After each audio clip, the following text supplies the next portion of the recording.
Great. As already noted, Arizona is a really cool climate. That's why a lot of us are here, where the sun shines all the time. Arizona is truly a great place for innovative space companies. It offers the perfect blend of cutting-edge facilities, unique environment, and a climate that's ideal for testing latest space technologies. In this session, we're going to be exploring the diverse range of testing grounds and infrastructure that Arizona has to offer, and hearing from companies that are ready and leveraging these assets to drive growth and innovation in the commercial space sector. Now, I have to say, I moved here from, I don't know, I should even mention the name of a state to the west. And I hope others don't follow me, but unfortunately they are. But at any rate, I think that you're going to hear a lot about neat stuff going on in Arizona. So without further ado, I can call the next session to the stage.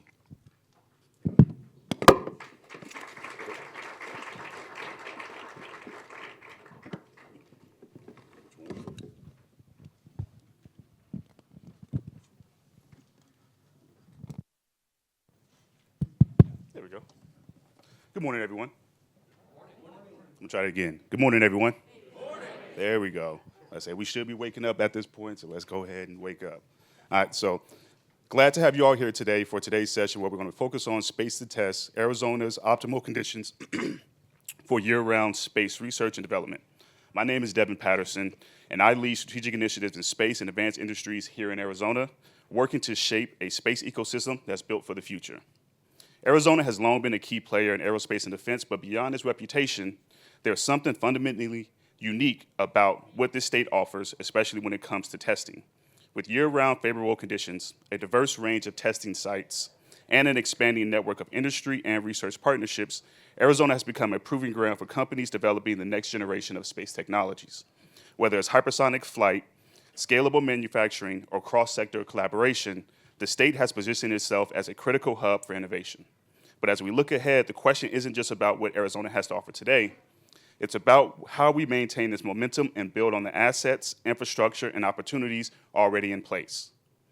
What strategic moves need to be made to ensure Arizona remains competitive and continues attracting companies that want to test, develop, and scale groundbreaking technologies? That's what we're here to discuss. To break this down, we have an incredible panel of experts, each bringing a unique perspective on how Arizona plays a role in space innovation and where we go from here. Let's start by introducing them before we dive into the conversation. Starting off with Jerry Cabrera. Jerry Cabrera is the president and CEO of Elevate Southwest, which is catalyzing an innovative ecosystem in the greater Yuma region by creating an ecosystem that supports entrepreneurship and innovation. His public administration and community engagement background enable him to navigate complex regulatory landscapes and build strong stakeholder partnerships. His commitment to community outreach and education also plays a crucial role in promoting STEM initiatives, inspiring the next generation of aerospace professionals, and positioning Yuma Spaceport as a leader in aerospace innovation. Next, we have Jay Stevenson, who is a highly skilled industrial engineer with extensive experience transitioning development programs to production. He has worked on major programs including the NASA Space Launch System, Lockheed Martin's Space Headquarters Advanced Quality Technologies Department, Boeing's Phantom Works, and Northrop Grumman's Tactical Space Systems Division. With a deep background in emerging technologies, operational excellence, and data-driven decision-making, Jay is passionate about advancing the future of space systems. And then lastly, we have Christopher C.J. Janette, who is the president and CEO of Blackstar Orbital, a company focused on advancing hypersonic vehicles, modular satellite platforms, and autonomous space operations. With a background in aerospace engineering and extensive experience in launch operations, CJ has played a pivotal role in missions such as Falcon Heavy Demo 1, Artemis 1, and Inspiration 4. A veteran and defense technology expert, he has worked with organizations like SpaceX, NASA, and Ripple Aerospace, contributing to projects ranging from thermal protection systems for Starship to pioneering open water launch concepts. His leadership at Blackstar Orbital is driving the future of sustainable and reasonable spaceflight. Let's welcome all of our panelists.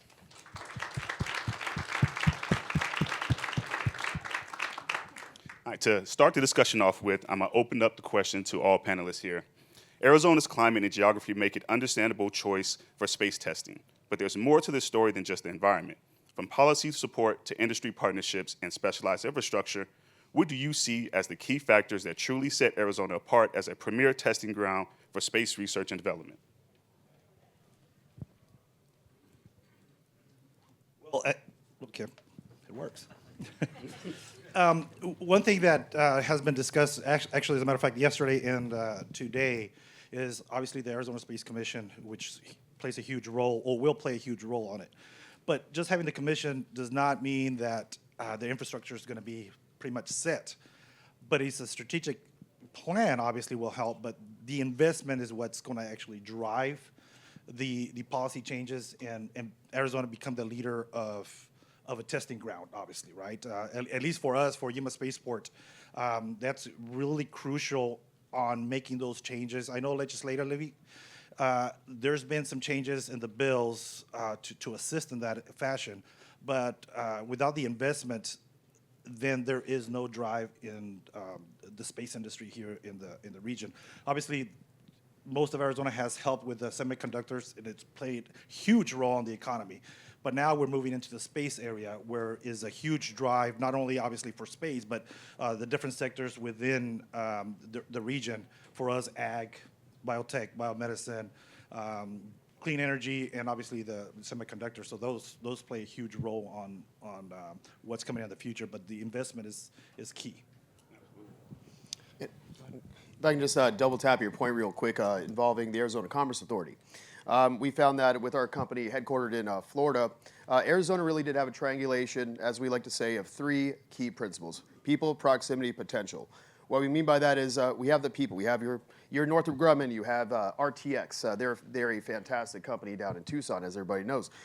You have the proximity towards testing sites. For example, our company has just recently signed an LOI with Sierra Vista Airport. They will become America's next spaceport for reentry vehicles to supplement the work that's happening in Yuma. And then you have the potential. The potential of where we see the longer time horizons for the Arizona economic environment in terms of innovation, not just for aerospace companies, but we're seeing that with semiconductors. And when you have the confluence between aerospace and semiconductors, you're able to enable things like artificial intelligence research. That's a huge area that we're going to see built here in Arizona, because for a data center to be operated, it requires an energy-rich, you need energy abundance, you're going to need access to your supply chains, and you're going to need space to build. If you're trying to build out in California, for example, you might be dealing with square footage that's $150 a square foot. Here in Arizona, any company, not just aerospace companies, can do that for a fraction of the cost. So ultimately, when you combine all those factors, Arizona is not just an important space for aerospace and defense. It really is where America can maintain its leading competitive edge in a number of these emerging technology verticals. Yep, and to build from that, one of the big things I think Arizona has that is very unique is our industry with ASU, U of A, and our technical growth here that is focused on the space industry at large. That is very unique, I think, to this state, and something that we don't see other places. So having that talent to start developing the skills needed to come into the workforce, be prepared, be ready to take on the ability to run our testing equipment, to scale up and take on things that they have never done before is something that's very exciting to have the students and the infrastructure here at ASU and U of A to be willing to build our community up for us. And we appreciate that insight. And to build off of that, Jay, once a technology proves viable through testing, what are the biggest challenges in scaling from R&D to full production? And how can we best position Arizona facilities to help streamline this transition? Yes, I think oftentimes the volatility makes that very difficult. So having a clear path forward, a clear process to be able to work through, to bring in new capital, to scale the buildings, to train the workforce development, that stability is very key. So having the Arizona Space Commission and others start to define what that realm is will really enable us to optimize the use of our resources to be able to build out faster and quickly.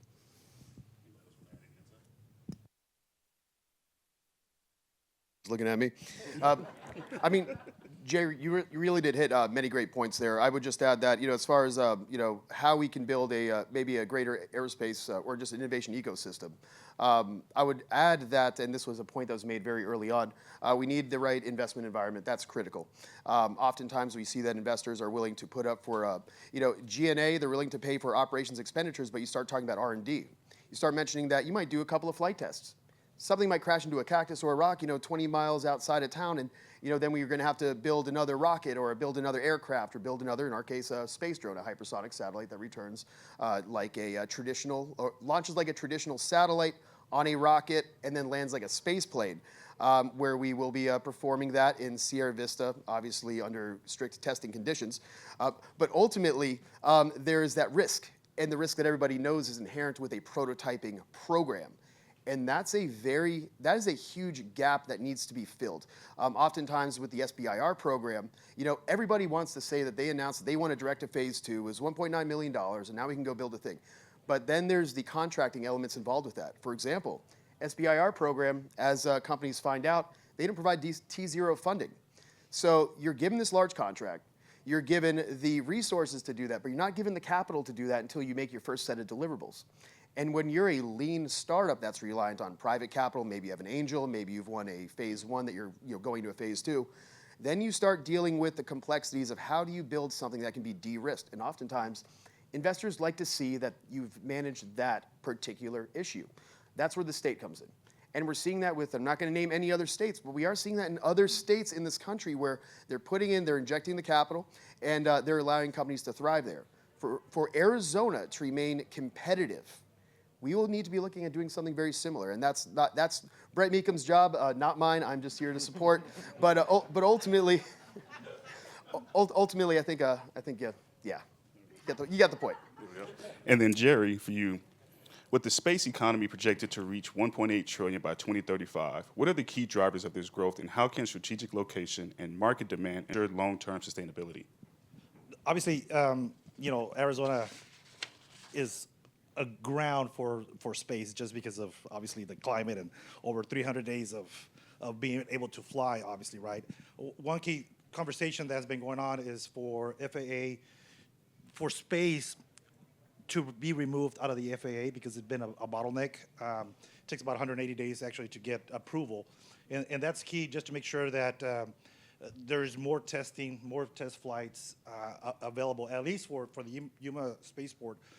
There's Yuma Proving Grounds, and there is a collaboration with Mexico as well as a trajectory will take us there. But the capstone is just to make sure that there is a faster, streamlined process for permitting. And I think that's huge because it doesn't just play about the permitting, but it includes the other sectors as well as how there is some synergy within those sectors, and including a lot of the manufacturing that's happening in Mexico. And that's one thing for the state of Arizona, is we're in a really crucial location just because we're close to the border. There's a lot, actually, some of your manufacturing is happening just across 40 minutes away from the Yuma area. And I think it's yours is too as well. But this is how that plays, at least for us, is just that crucial synergy collaboration between workforce and industry partners. Absolutely, and that leads into the next phase of what I want to focus on for the discussion is that's the policy, partnerships, and industry collaboration. Strong legislative and state backing often determines the level of economic impact a region can achieve. How do Arizona's current policies and partnership compare to other space industry hubs, and what can be improved to strengthen its position?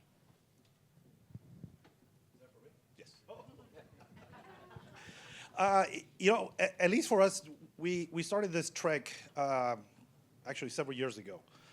It obviously has been a lead by the city of Yuma, GYDC, Arizona Western College, and the changes that we've seen from 2017, 2018, we've seen a more robust type of conversations in the workforce and the type of collaborations between other industries within, obviously, Texas, California, and Florida.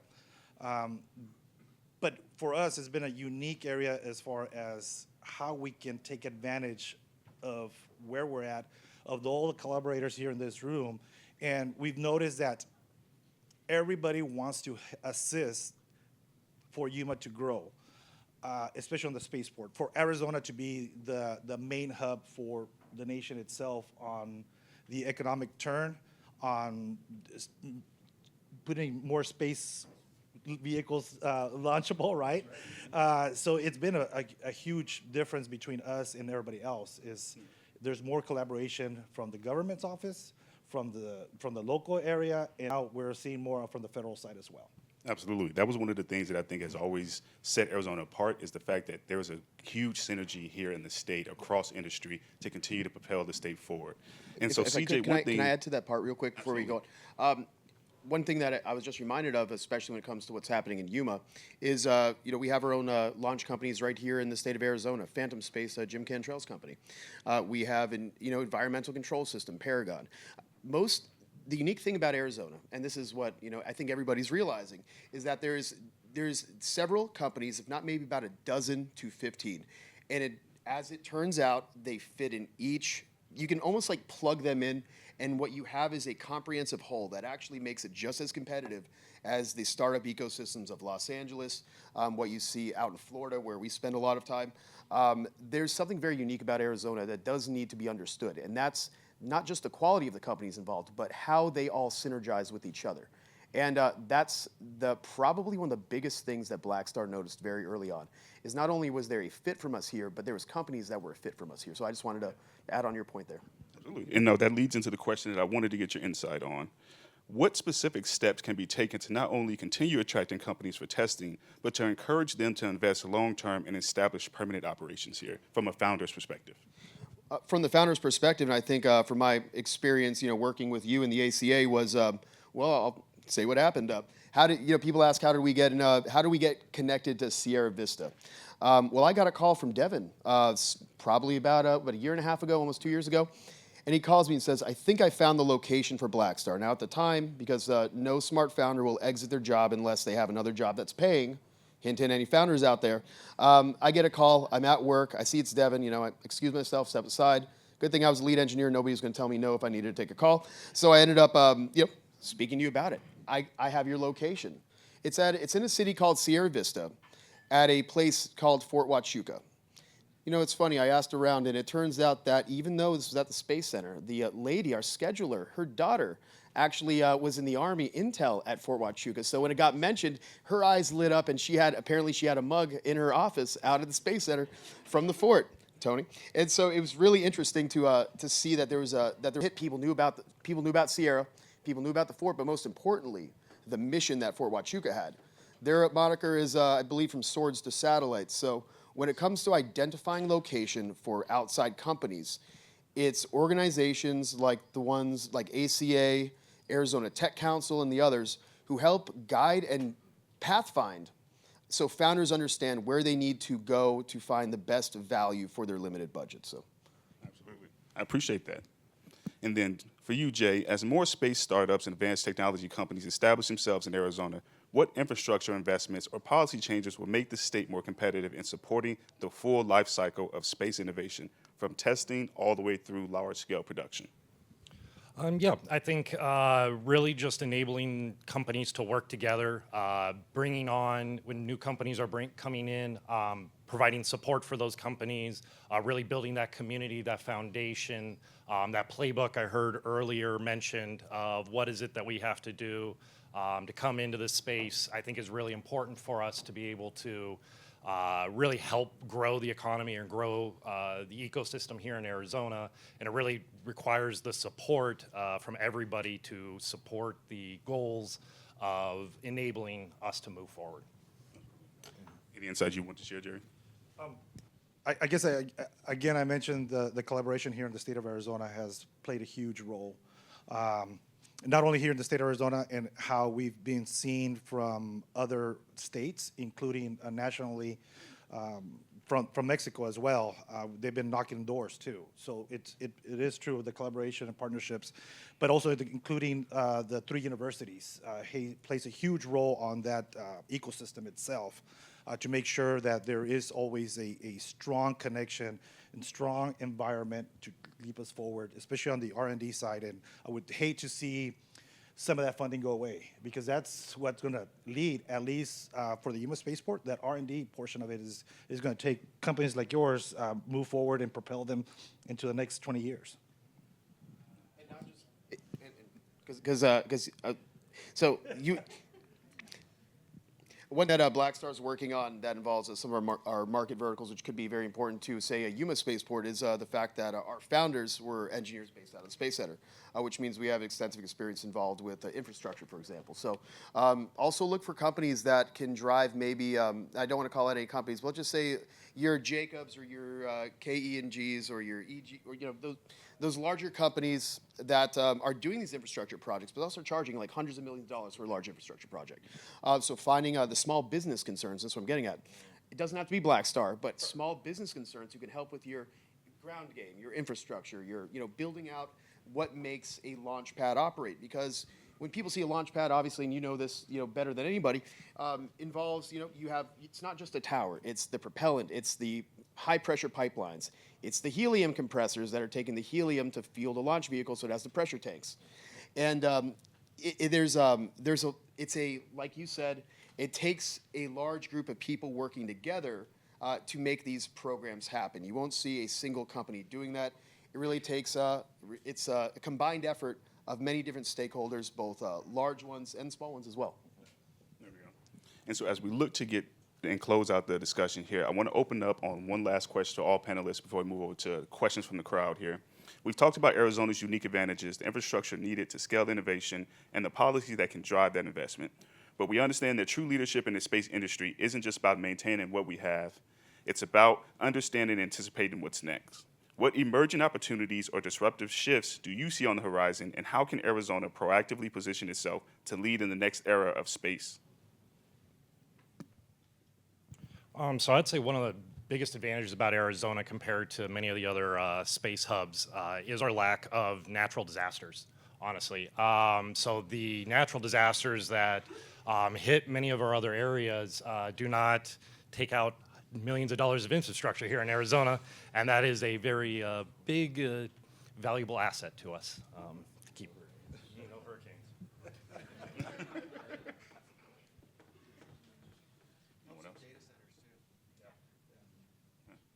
Jerry?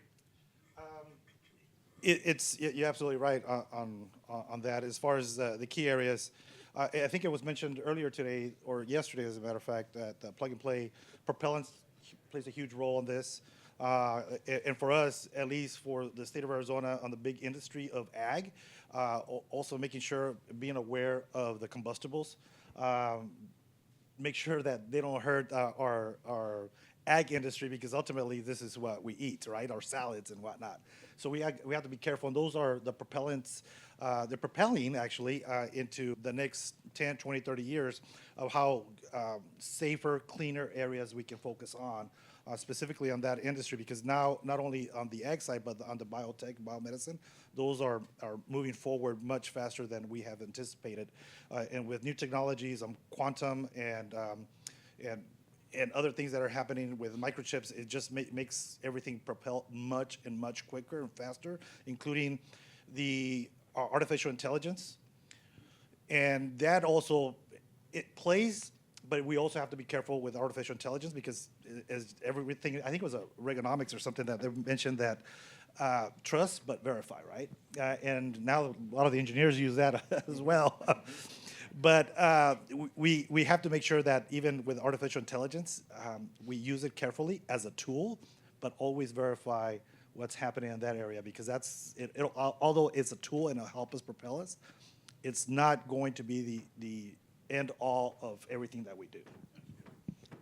And 2 points I would like to make. Double tapping your point about why it's critical that artificial intelligence needs to be watched closely. And hearkening back to a conversation you and I just had, Jay, prior to this panel, we're seeing a revolution right now when it comes to things called agentic AI, where it's not just going on ChatGPT to get your emails written quicker or to help you do a budget analysis, but now you can actually queue it up to perform basic functions.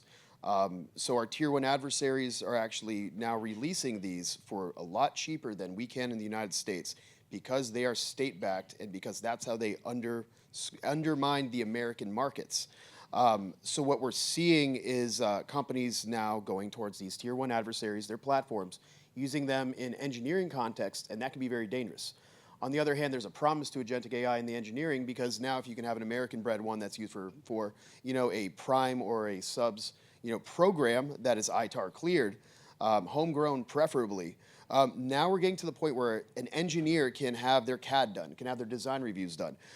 So instead of having a team of, say, 25 engineers in a staff, now you can do the same work with 5. So what we're seeing is companies, under pressure to remain leaner. We're seeing efficiency being driven. So first time around. And the second one, further along down the line, I think if it's enabled like this, you'd have to probably speak to what's happening in college dorm rooms right now, where the latest innovations are being spawned based off the interaction with these technologies. If you have, or even a high schooler, say they have a notional idea, now they can go onto ChatGPT's deep research because they told dad they needed it so they can do their exams quicker. Well, now they might come up with the next Nobel Prize winning discovery, but they might not even have a bachelor's degree yet. And we are seeing that the cycle of innovation is shorter, and the people innovating are getting younger. But ultimately, that puts us, I'm 39, and we're all getting up there. We're not college age anymore. We're now seeing pressure for some of these leaner innovators to make us better. Your competition shouldn't be where we are thinking about what China is doing best. It should be internally within the United States to make every company involved in it better, because ultimately that's what makes what we're doing in the United States better. What makes this innovation environment worth it. So we need to be careful. We need to be cautious, but we also need to understand what those potentialities are, so we can do more with less. Because ultimately, we don't have the Chinese government, spending money so they can release these things much cheaper than we can. Therefore, we need to maintain our competitive edge by creating quicker. So they can copy us, but ultimately, we have the first mover advantage as innovators in the country. So. Absolutely. And so at the time, we're going to pivot over and see if there's any questions from the crowd. Do we have a mic? There we go. Beautiful. I appreciate you. So I'm going to come at you from a different perspective. I'm a real estate developer, and I've been sitting here listening, and I want to compliment you all. There is a great, bright educational workforce in Arizona. Best and the brightest now are coming to Arizona to work in the microprocessing industry, the space industry, drones, robots, medical AI, if you will. I have a project in Goodyear, and I went to the APS, who I had just given an easement for 69 kV lines, and I said I needed 200 megawatts of power to do a data center and a drone technology. Get in line. We're out of power. What everybody in this room has to do is lobby for more electricity. We're out of juice. We're seeing these big chip plants coming in. They take a lot of power. I have a hospital site on my site, and unfortunately, I've got to wait in line for power because the medical industry, everything is electrically driven. We're really blessed that we can cure people with technology, but it all runs on electricity. So, Devin, my comment is, we talk about what we need more electrical power. Hoover Dam, Glen Canyon Dam, Palo Verde, they're out of juice. Thank you. Thank you. Devin, can I respond to that? You absolutely can.